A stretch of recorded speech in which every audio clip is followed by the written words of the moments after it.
Hey, welcome to Between the Ears Baseball Podcast. I'm your host, Curtis Pelletier, mental performance coach.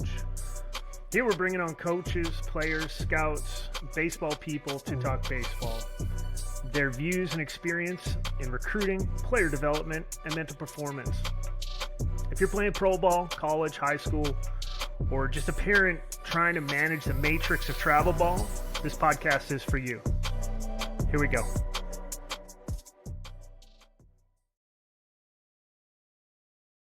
Well, thanks for coming on, dude. I really appreciate it, man. This is like only episode 6, and I kind of started this thing.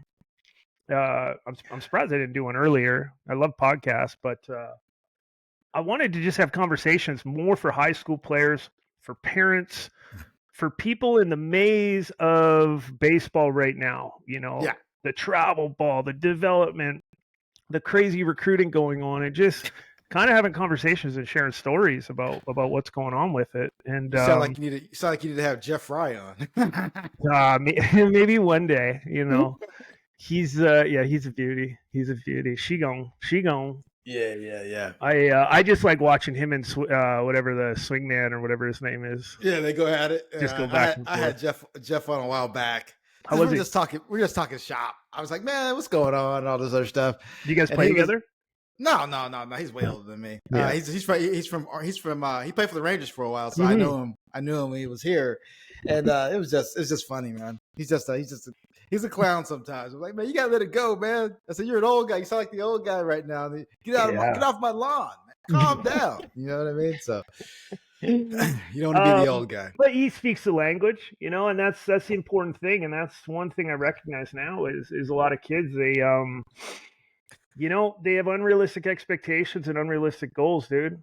I don't know, like, where are you at in baseball right now? I know I saw you on Facebook doing some hitting lessons in your garage or in your driveway in jeans or something, but no, man, I'm going to tell you this, man. So with baseball, I divorced myself from it a long time ago. And the reason being is because I felt like it did me a disservice. And I know people are like, Kevin, that's selfish. No, man, because I'm going to say this, like, I've seen a lot of guys play. I was damn good, man. Yeah. And I was like, I didn't know how, but I was like, oh man, I'm pretty good at this game because I can see all these other guys out here. But then you get to a point, you have the all-star teams, you did futures games, and all this other stuff you played in the minor leagues, and you finally get your shot, and it wasn't like a legitimate shot for me, and I still I hold that grudge a little bit, because I understand that the Yankees, they had their big time players in the outfield, or there's such and such, and then I get released by them or designated for assignment, get picked up by the Oakland A's. Yeah. I was there for about a month and a half, and same thing happens there. They don't know me from Adam, but they bring me in. I get maybe 3 or 4 starts, and I was like, oh, what the hell's going on? And then finally, boom, again, I go to Pirates. I get designated to go to the Pirates, and when I'm with the Pirates, man, like, I feel like this is my opportunity to do it. And I had a pretty decent spring training, and they sent me to AAA, and I was like, man, I was just starting for the New York Yankees in Yankee Stadium. And I told them this, and I probably shouldn't have said it, but I said, man, I was just playing like center field in New York, and I can't make a starting roster for the Pittsburgh Pirates. Something's wrong here. You know what I mean? Something doesn't make sense. So finally, of course I was on a 40-man roster. I was in AAA. I was banging, man. I was like, this is it. I'm about to get my shot. They got this guy named Jason Michaels. They decided to pay him from the Indians because he's a friend of the GM. They wanted to keep, that kind of crap. You start noticing the business side of things. You're like, you know what, man? Do I want to keep chasing this crap? You know what I mean? Do I want to keep chasing this dream? And then finally, my hand started swelling a little bit. I got an MRI. I had a 50% tear in my tendon in my left hand. Yeah. I said, I'm just going to go have surgery, man, and I'm going to rethink my whole strategy with this thing. Yeah. And I went back to school while I was rehabbing, decided to try to come back a little bit. And I was like, you know what, I'm just done with it. And that was it, man. I was done with it. I was done with baseball because unfortunately the business side of baseball takes the fun out of the game sometimes. It's pretty common. It's a pretty common thing to have that taste in your mouth after you're done, not be around it. I remember I hated baseball for a long time. It's it's a weird thing for people to wrap their head around when that's all you did. But who was in the outfield when when you were with the Yankees? Obviously, it was a time like that's when they were winning. No. That's when And they were winning. the question is who wasn't in the wasn't? outfit?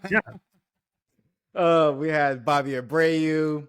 We had the first year was Bernie, Bobby, I believe, Hideki. Mm-hmm. Melky came up at the time. And that was funny because me and Melky, we were kind of one and the same. I was killing it in the in Double A at the time. I was literally like, I was a player of the year with the Yankees, man. And they called him up over me, and everybody and the coaches were like, "Hey, don't let this. This is the business side of things."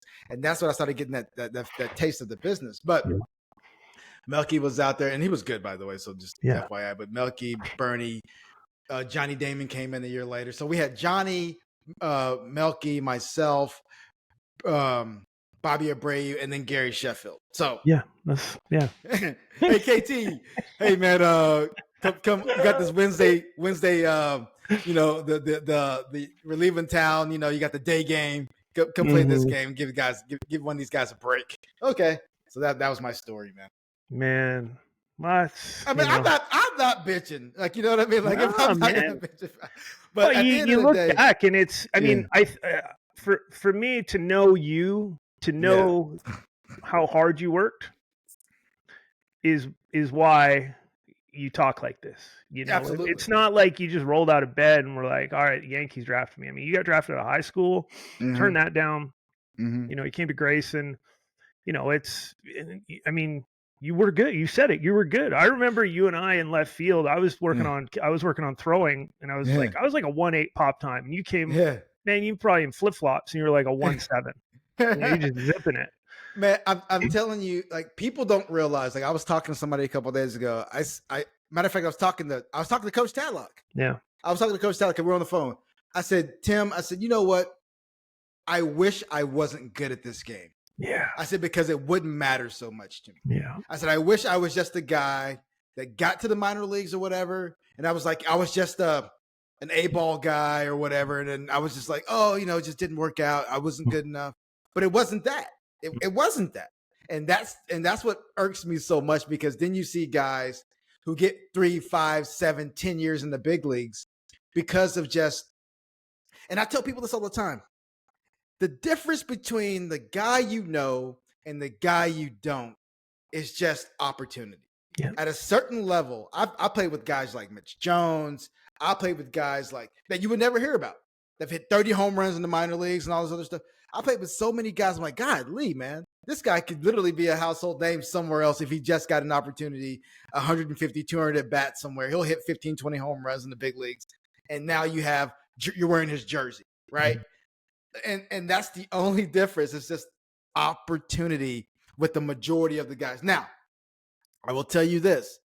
You will come across guys that are once in a generational talent, like the Andrew McCutcheons. That guy, to me, I was like, whoa, this guy's different. But outside of him, everybody else is the same dude, man. That's just my opinion.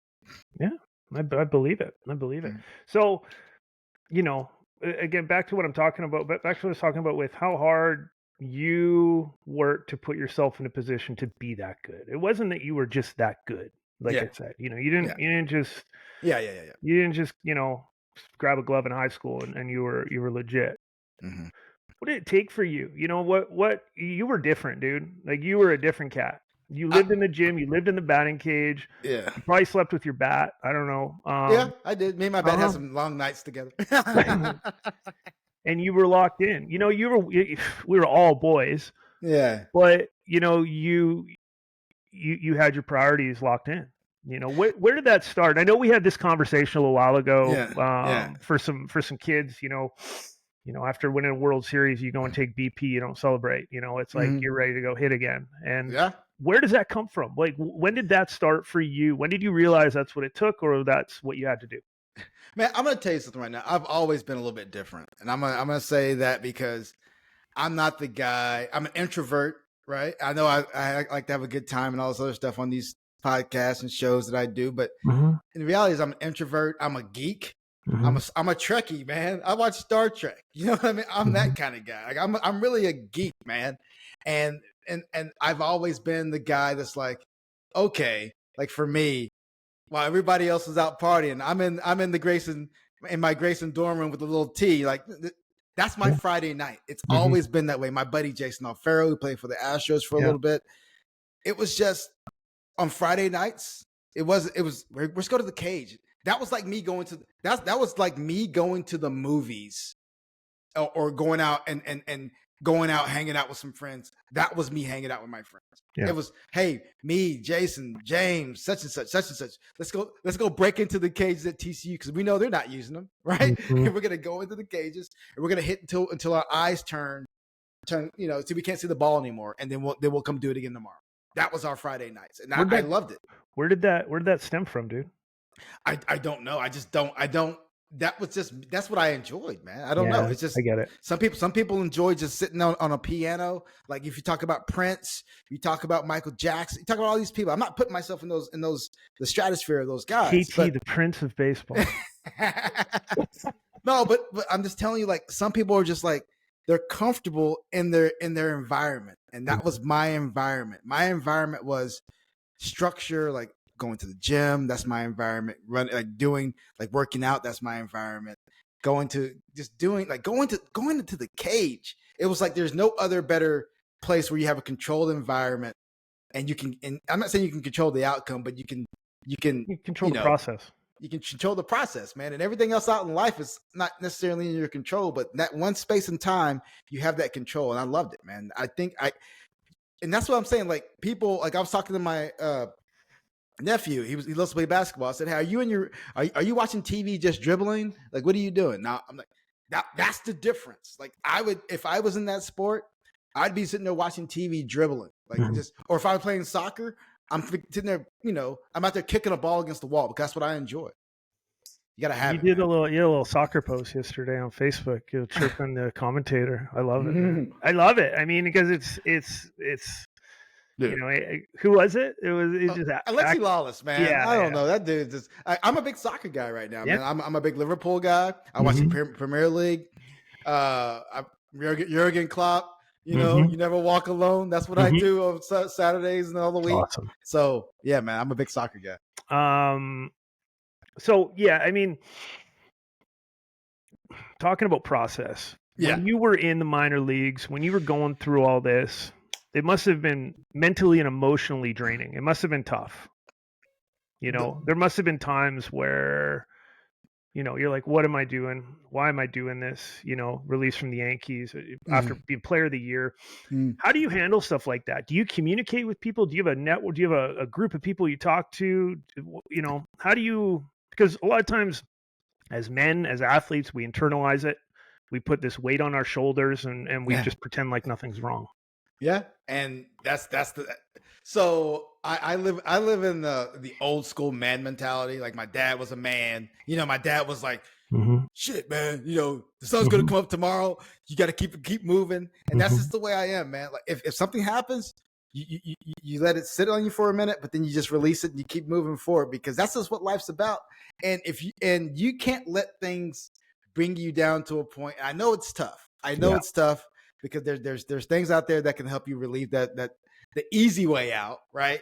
Whether it be the things that people do, but the easy way out would be to go out and say I had a bad day. I'm just gonna go and curl up in a ball. Yeah. Well, no, man. Like for me, and I know this sounds crazy. For me, having a bad day, I could always go to the cage, right? Yeah. Having a bad day, I could always go do something and release that energy, and that was my release for so long, and I truly believe that people have to have a release, and that was my release, man. Like I tell these people all the time, I love going to the cage because that let me release everything that happened that day, and that's why I love being there.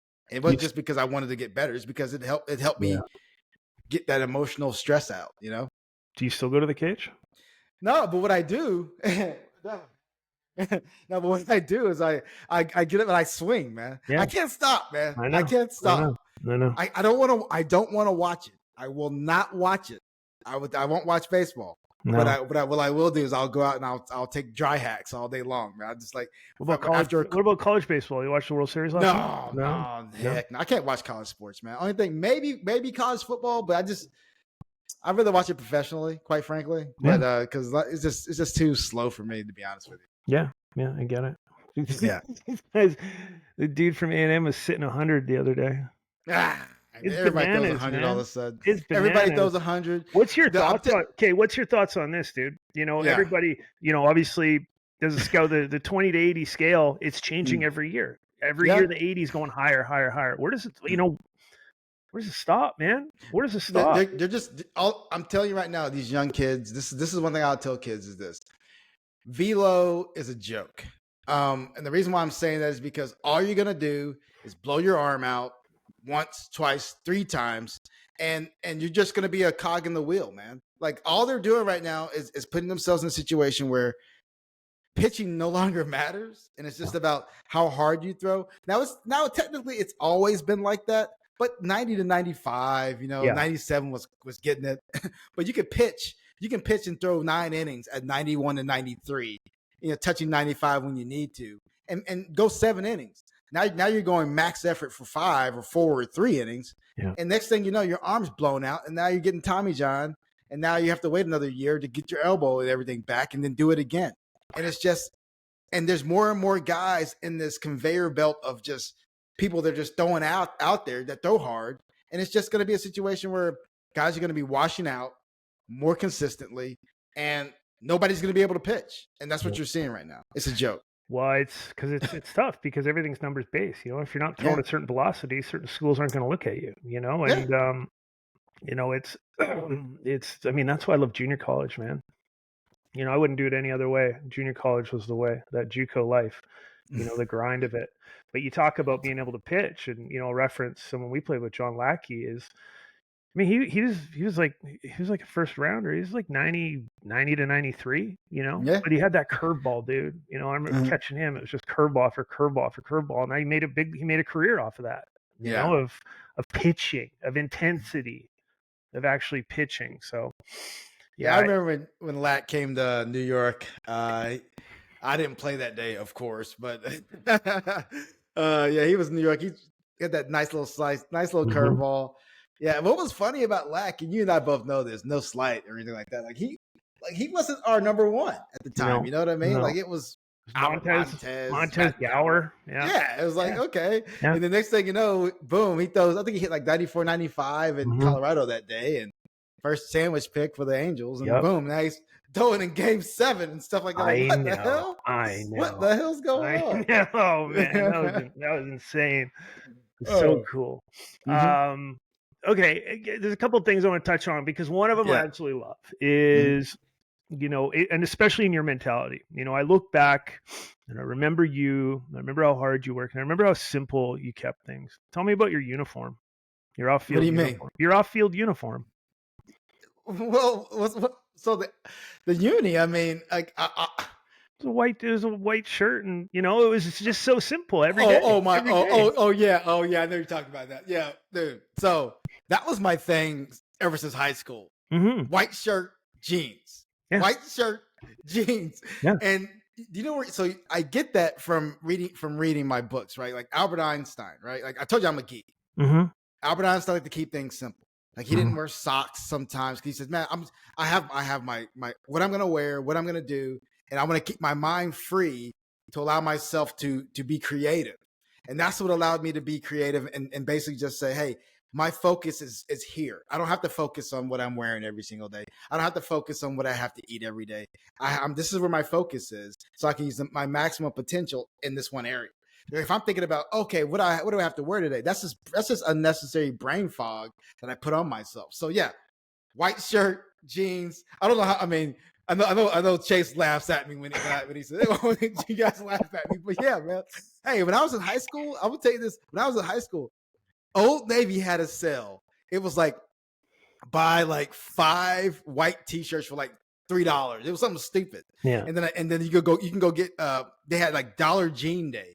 So I stacked up and got like 5 or 6 pair of jeans and like 10 or 15 white shirts with pockets on them all day long, every day in high school. You knew what Kevin was going to wear. This. That's so good.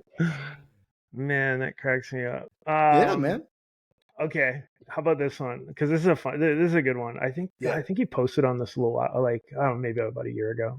But the story of when you were hired to go in that commercial of stealing a base. Oh my God. Yeah, Walk me man. through that, because this is just so good, man. And it just, Man. I mean, you're the best storyteller when it comes to this stuff. I just love hearing it. Yeah, dude. So I get this call from Under Armour. Of course, I was one of the first or second. I wasn't big. I wasn't big time, so my name wasn't very big. But I was one of the original guys that started in the MLB. That was an Under Armour guy. So I was. And by the way, when I first got the Under Armour shoes, those damn things hurt. Those damn things hurt, man. Yeah. But they look good, but they hurt your feet. But anyway, so but shout out to Under Armour. But so I'm getting there. The guy gets me off the place. Hey, well, my agent calls me and says, hey, I got a guy that wants you to be in a commercial. I said, okay, cool, man. He said, yes, Under Armour wants you to be in a commercial. It's just you're going to be running down some base passes and have the catcher throw you out. It's no big deal. I said, okay, cool. So I fly there, get off the plane, and the guy says, hey, man, thanks for coming out. Have you seen the storyboards? I'm like, no, what is a storyboard? He's like, yeah, man. So you're going to be going into second base, and he's going to throw you out. I said, oh, no problem. Yeah, but you're going to be sliding head first. I was like, hell no, man. What the hell? Sliding head first. I said, man, I've been out of baseball at the time. I've been out of baseball for like a year or two. Yeah. I said, man, because sliding, it's not like you can just like wrap your head around it, especially head first. Totally. Head first is a reaction. Especially when you're not in game. It doesn't mean something. You're just doing it. You're doing it. Yeah, dude. It's reactionary. It's not like I'm gonna go practice my head first sliding today. No, it's just all about reaction. So I get there, I'm like, God dang, I'm nervous, man, because I'm like, man, I'm gonna hurt myself. I'm literally thinking I'm gonna hurt myself, man, because I just can't get it. Because I'm always a head first guy in the second and third, but that's just in game crap. Like but having to do it for a video is tough. So, anyways, we get there the following day. Buster Posey shows up. I'm like, okay, Buster's here. We knew each other. I played against him a couple times, and when he was with the Giants and all that stuff. I get there, so I'm on first base. They get me all dolled up, and they're like, okay, so we want you to go to second. So I'm going to second, and I tell you this right now, when I'm going to second base, I never look in. Like when I played, I never looked in because I was just listening to the sound of the bat. So I go there and I slide in and I get the first one done. They said, that was great, but we need you to look in. I'm like, damn it. All right, so I got to go back. So I go back, do it again. Boom, I'm running, and I don't look in again. They're like, hey, man, we need you to look in. I'm like, God dang it. So I'm all dirty. I've already slid twice. I'm upset because I'm like, damn it, man. So finally, I get there, and I look in, and I run, and I slide in, and the ball's high. The ball's down. The ball's over here. Yeah. Like, God dang it, man. So I had to slide like 6-7 times. I'm just showing up. I'm not like I'm stretching or anything like that. Man, I'm like, this is some. Yeah. Luckily, they took care of me, man. They paid me a little bit, and of course, I got some merch. But man, I couldn't.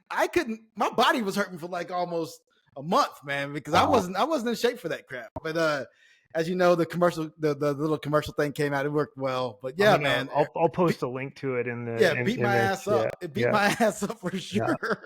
Yeah, it's funny, man. It's just, I don't know. For me, it's cool seeing you in that. It's like, there he is. Yeah, I guess I was Billy Hamilton at the time. Yeah. He was with the Reds, but I don't know. But yeah, I said, next time you get Billy Hamilton out here, you guys pay him enough. Damn it. Yeah.